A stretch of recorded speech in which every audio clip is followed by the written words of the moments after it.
Hello guys, CJ Grizzly here once again with another amazing real-life story. Please don't get bent out of shape with me right now, I know. I promised to do the video of me getting arrested when I was 16. But right before getting that video together, a woman posted about her dog being ran over in front of their house. The dog struggled badly for about 15 minutes and passed on. The person that ran over the dog didn't even stop. That's unfortunate, right? Her dog didn't make it, and she was very upset. I had to offer her my condolences for her loss of her dog. I kept thinking about her loss, and then I remembered my own dogs getting ran over 50 years ago. Just thinking about it right then brought fresh tears to my eyes.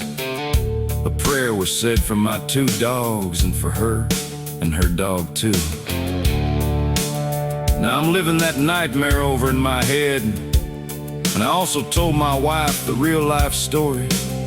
I had never told her the story in our 25 years together.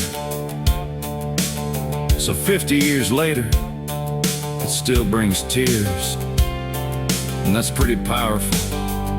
And that's why I'm telling this story here today. Well, truth is, it's a sad story of the love between two dogs, a brother and sister. And this is how it unfolds.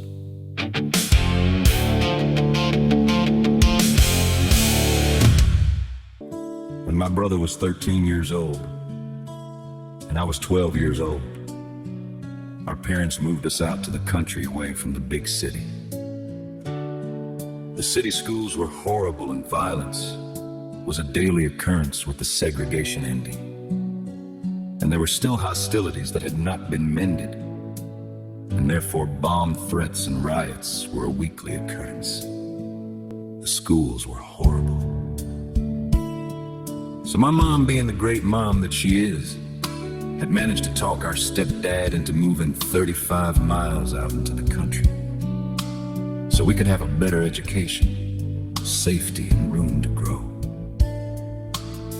The deal was made. We moved to the country, and the difference in our lives was like night and day. After a year or so, we were country boys through and through. We even had a red man chew every now and then, but Mama didn't know. The move proved to be an awesome decision by Mom. The entire family loved the good change away from the violence and political turmoil back in 1976. Our mom was a hero, and the stepdad was a zero. Just saying. Well, until he brought two puppies home.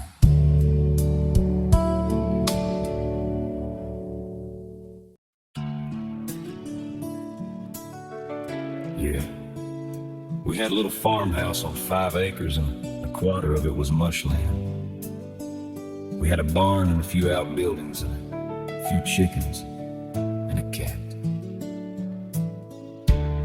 One day our stepdad brought home two puppies that were about 3 or 4 months old.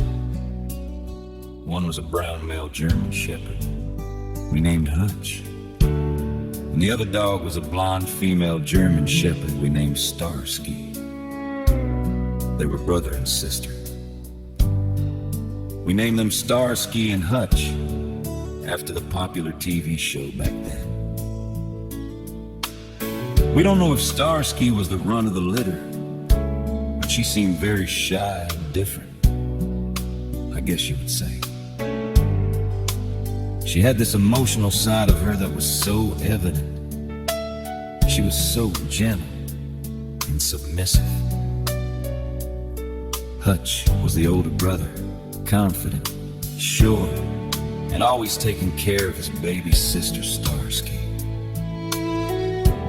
It was so cute to watch Hutch protect her from the other dogs around the area. You've probably all seen this if you've had litters of puppies before, but it usually wears off as they get older and become their own independent dog. But But in this case, it never wore off. It seems odd that Starsky loved Hutch so much. She followed wherever Hutch would go, no matter what. So my brother and I would play with Starsky and Hutch every day. Starsky and Hutch was waiting for us to get off the school bus so we could play and love on them. Sometimes we would go swimming down at the local swimming hole, and Hutch loved to swim. But for some reason, Starsky didn't like the water. Starsky would get very upset that Hutch was in the water. It was like Starsky was begging Hutch to get out of the water, and she would just be upset, like in emotional pain. As soon as Hutch got out of the water, Starsky was all over him, licking the water off of him, and just so thankful Hutch was okay and with her again. I know, it sounds weird. We're talking about dogs. Usually not the topic of emotional type conversation. But we all noticed that Starsky literally relied on Hutch every minute of the day, or she was in shambles, until they were back together again.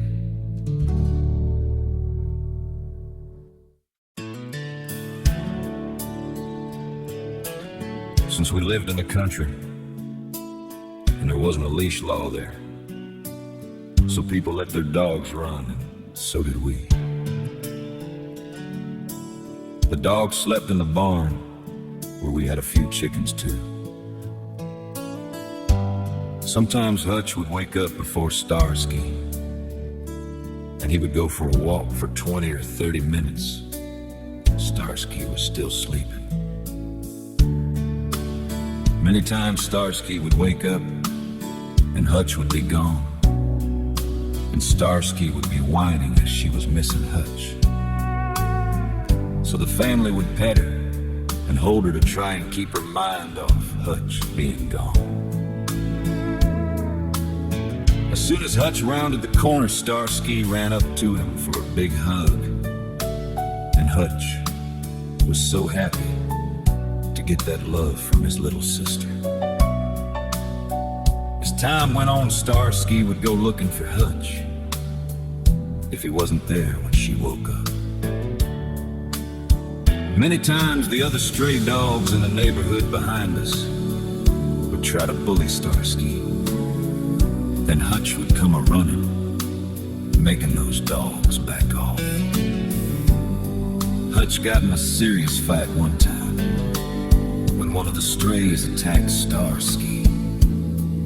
But for the most part, Hutch would protect Starsky, but just wanted to walk away with his sister. Once back home, Starsky would literally bow down at Hutch's feet, thanking him for taking care of her. I've never seen another love between two dogs like that. It was unique.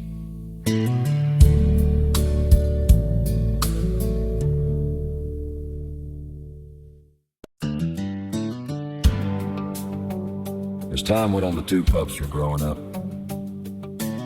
but nothing changed in their behavior towards one another. I never saw Hutch push Starsky away from being smothered by Starsky's affections.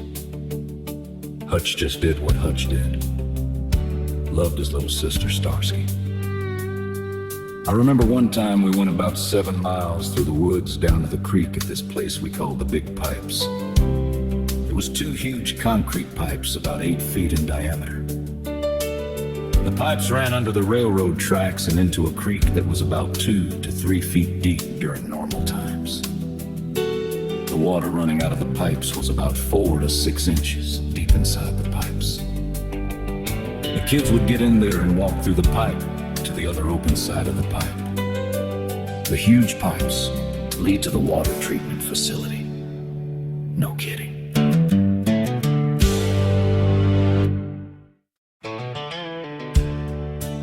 At certain times of the day or week, the water treatment facility would release millions of gallons of water that went through the big pipes. The two big pipes quickly filled all the way up to the 8 feet height of the pipes. We didn't know it then, but if we would have been 20 or 30 feet into the big pipe, when the water was released with millions of pounds of force, we could have easily been killed. We figured it out. So we stayed at the end of the pipes, so we could quickly jump out if we heard the roar of the water coming through the pipes. Once we got there with our friends and the dogs, we began getting in the 3 feet of water in the little creek 15 feet from the big pipes. Starsky and Hutch was sitting on the bank of the creek. All of a sudden, a loud train was going over the big pipes on the railroad tracks, 20 feet above the big pipes. The trains were always very long. We didn't like being in the pipes and creek when the train was going over, but we got in the creek about 100 feet away from the pipes.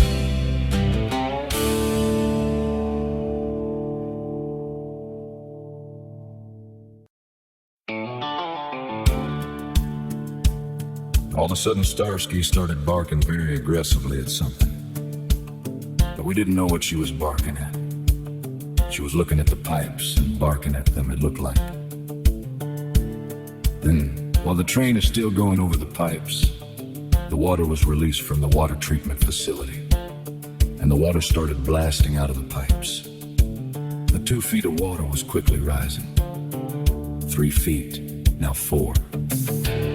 As we made for higher ground, we saw about 10 water moccasins swimming from being flushed out of their hiding places by the force of the water, which was now about 6 feet deep. It was like a swarm of mad hornets in the water.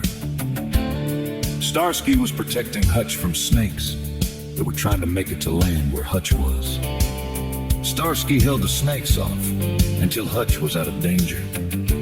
Hutch was looking confused by Starsky's protection mode, because it was usually the other way around. It seemed like Starsky knew the water was coming through the pipes before it got to us. And we couldn't hear the roar of the water because of the loud train passing overhead. I remember looking around everywhere to see if there were any more snakes. But I guess there wasn't. I remember one time my brother was gone and Hutch was with him. Me and Starsky was at home.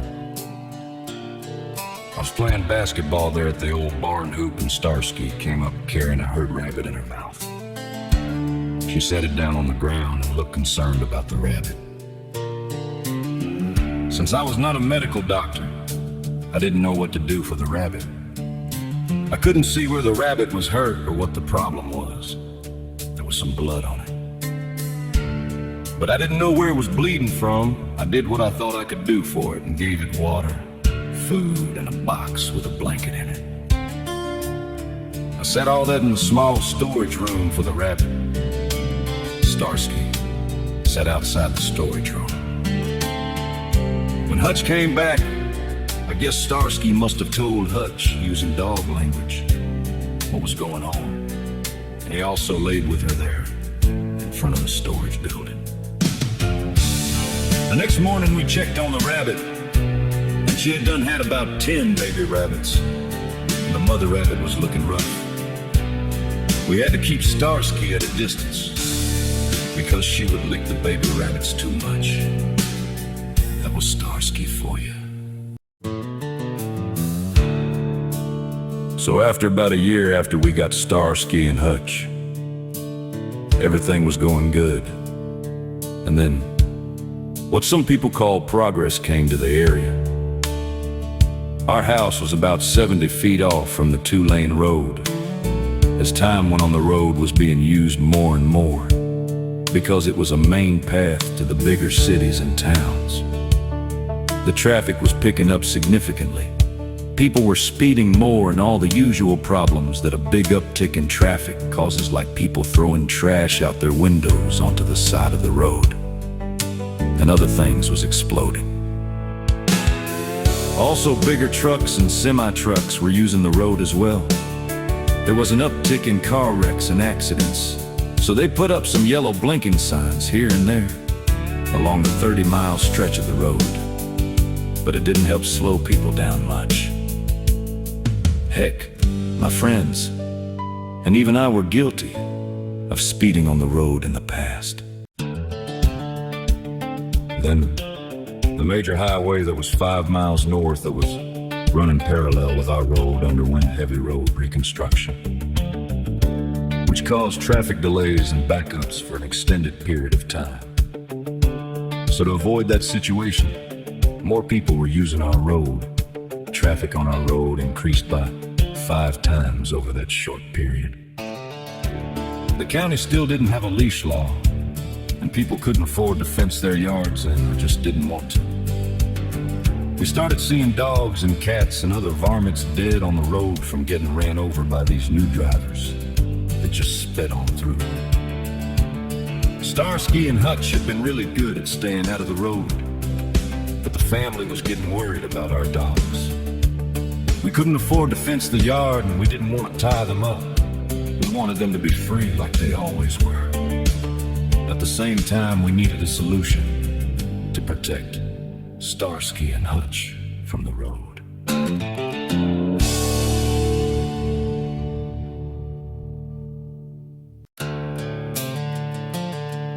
Our house had a short front yard. If you walked out the front door, you would come off the porch and onto the little concrete sidewalk. You keep walking 40 feet ahead to the row of tall cedar trees dividing the yard from the road.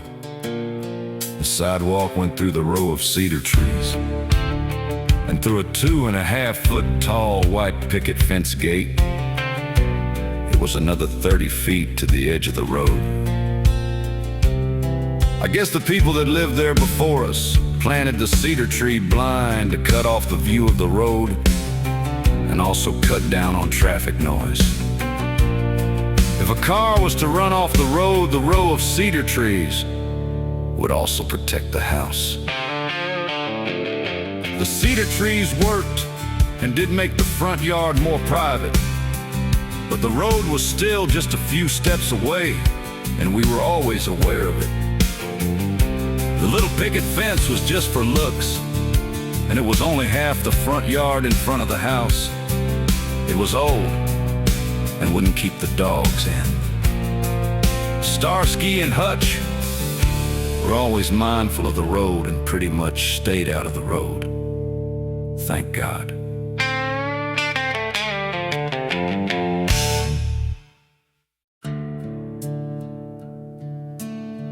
As I was saying earlier, the traffic increased, and so did the animals and pets getting run over.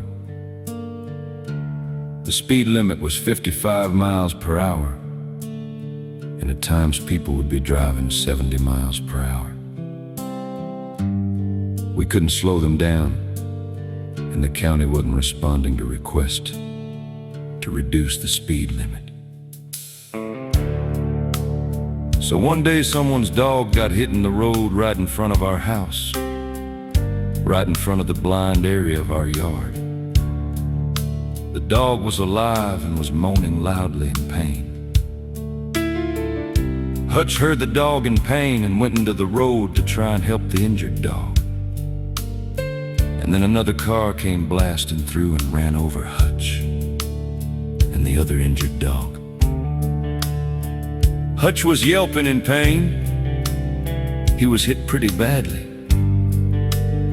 We were in the house watching TV and we heard Hutch yelping loudly.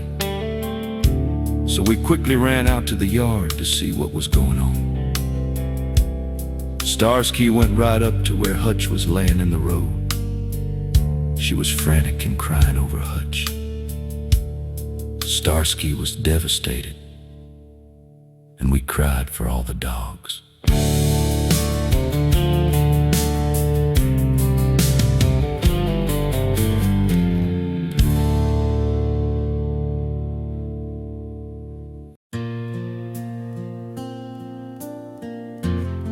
The other kids ran out to see what was going on.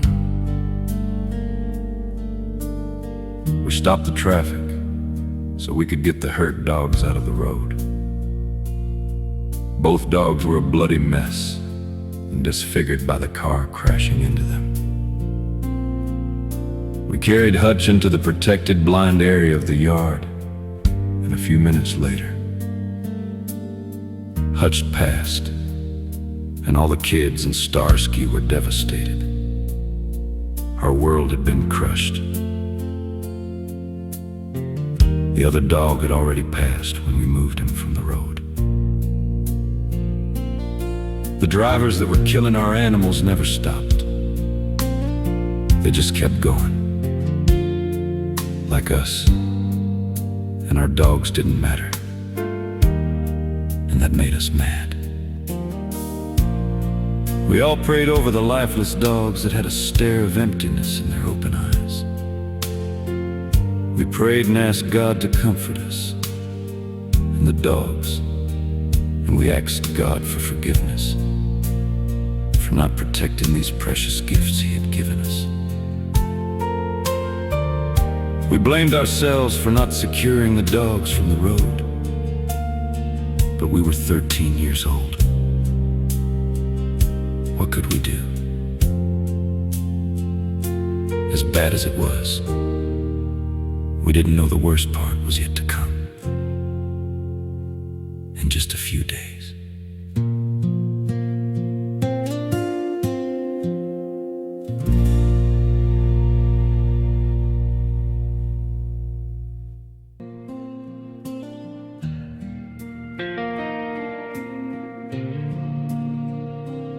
Starsky and me and my brother just laid there with Hutch for a few hours, hoping he would come back to us. We were already missing Hutch and Starsky. I was going into shock that her brother Hutch was dead, and the only one she lived for would not be with her anymore. It was a double blow because Hutch was gone, and in her eyes, Starsky was all on her own now. Everything Starsky ever knew involved Hutch, and that part of her life had been taken from her. I don't know how we handled the raw emotions we carried. It was hard, but somehow we were going to get through it. We didn't even begin to realize the loss and devastation that Starsky was feeling. We couldn't know. Our brother and everything we loved didn't get taken away from us. We couldn't imagine the pain and loneliness Starsky was going through.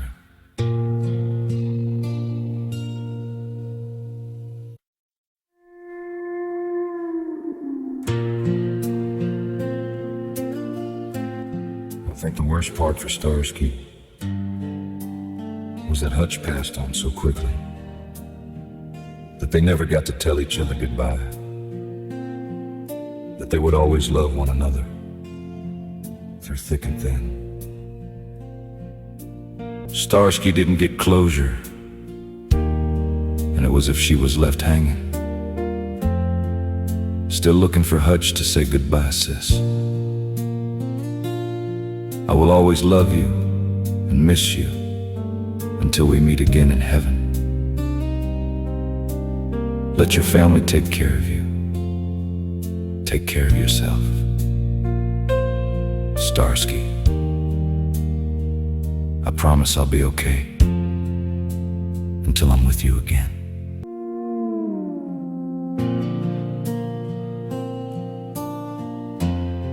So the next morning, our stepdad went to bury Hutch out back behind the barn. My brother and I were so frazzled we couldn't handle to see Hutch buried. My brother and I stayed behind, and we kept Starsky with us to try and shield her from more emotional pain by her watching Hutch be buried.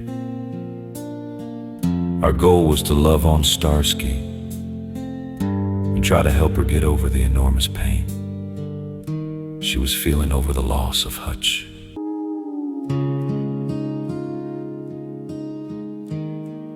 After the burial of Hutch, all of us sort of just laid around in shock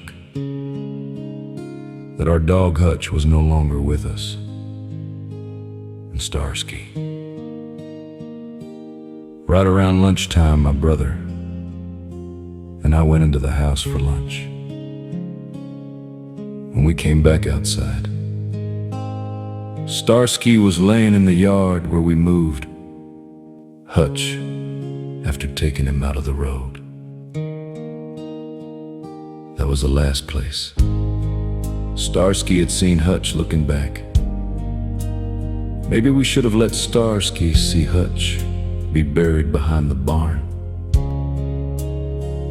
Maybe that would have given her some kind of closure, a final ending for Hutch that she would have saw for herself. We were just trying to help Starsky by not letting her see Hutch be buried. But maybe that was the wrong move. Maybe since Starsky didn't see Hutch buried, or know where his body was, he might have been still alive and just got up and walked away. And that left hope for Starsky that Hutch was still alive. Maybe if we would have took Starsky to Hutch's funeral, maybe she could have gotten the closure she needed. But sometimes us humans aren't so smart, it seems.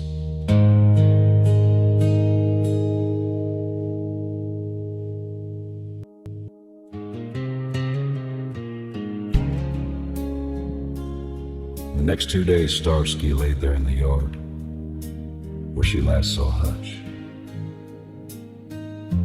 All the kids brought Starsky treats and toys. We were trying to play with her and love on her to ease the pain of her loss. But Starsky would not leave the spot she last saw Hutch at. Starsky wouldn't eat or do anything. She seemed to be in unbreakable shock. Starsky was unresponsive and just laid there, as if never leaving Hutch's side. Starsky was so crushed, nothing we did would help her. She would just lay there where Hutch laid. She was depressed and crying over the loss of her big brother Hutch.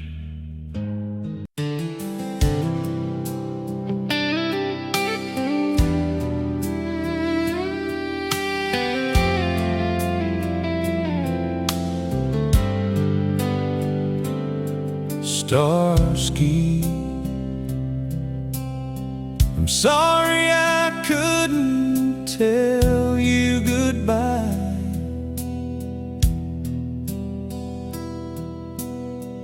I saw your love for me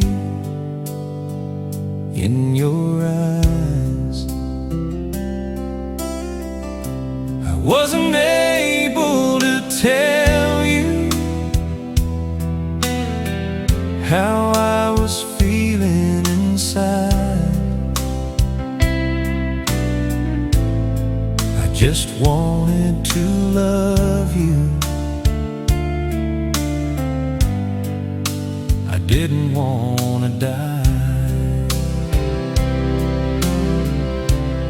So I want you to know I love you more than anything. I didn't want to let go, but now that things have changed, I hope you'll be alright. I will think about you always. I'm heading toward the light. Please carry on with your life, Starsky. You're gonna be okay. Just live every day, and I will hold you and kiss you again when we meet here in heaven again. Starsky, I love you. Don't worry about the pain. I'm all right now. I'll see you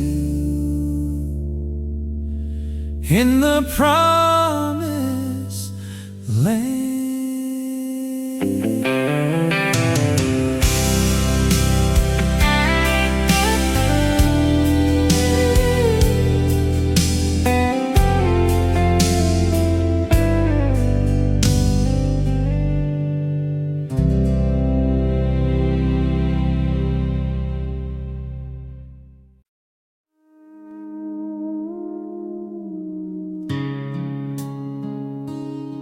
After we got Starsky and Hutch's pups, we saw they had a very tight connection, and we noticed Starsky was so emotionally attached to Hutch.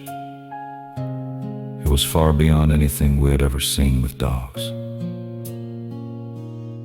Going on day 5 since Hutch's death, we were very concerned about Starsky.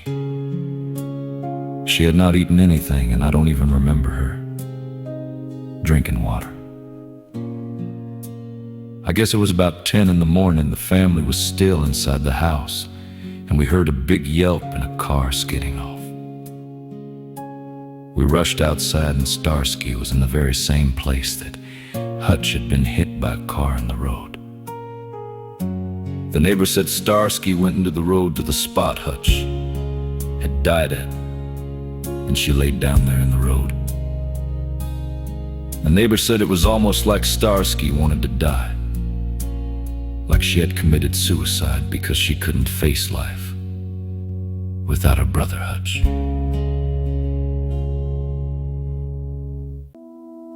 We went to get Starsky out of the road,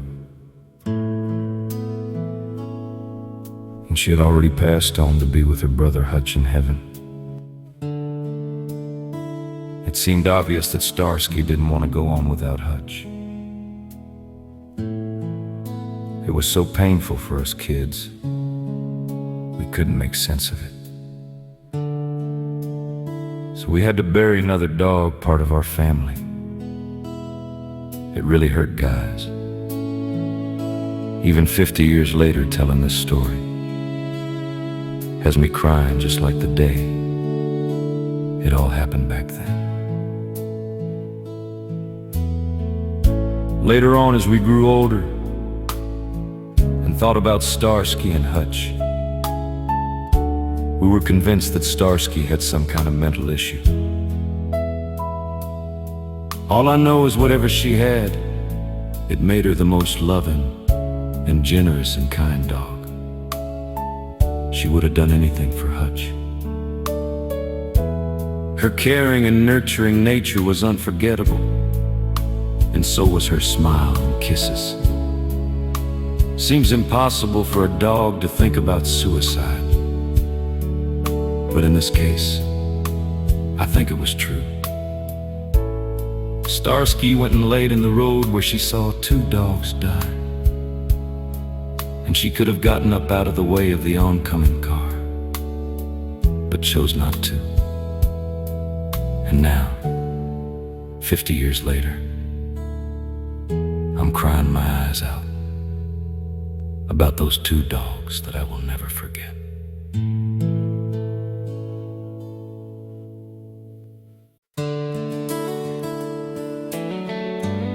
We've missed you 2 dogs being here with us. We love you, Starsky and Hutch. We've missed both of you so much. I will see you in heaven one day. Since 50 years has already passed, the time for me to be with you is drawing ever closer. Until then, I will love you in my heart. So guys, That's the story of Starsky and Hutch. So sad and unbelievable, but it really happened. Today that 2-lane road is now 6 lanes. Our old house is gone because of the state widening the road to 6 lanes. The old barn has long fell down and all our friends have moved away. Just remember, take care of your dogs. And if you do, they will take care of you too. I hope you liked this episode, and I'll see you on the next one, guys.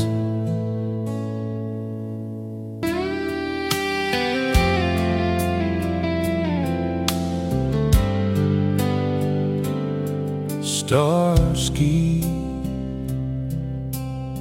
I'm sorry I couldn't tell you goodbye.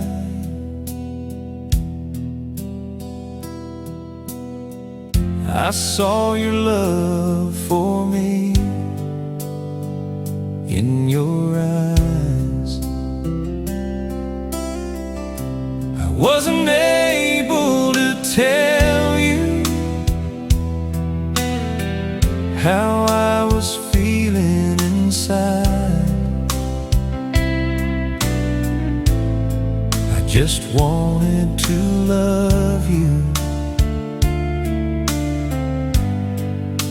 I didn't want to die. So I want you to know I love you more than anything. I didn't want to let go,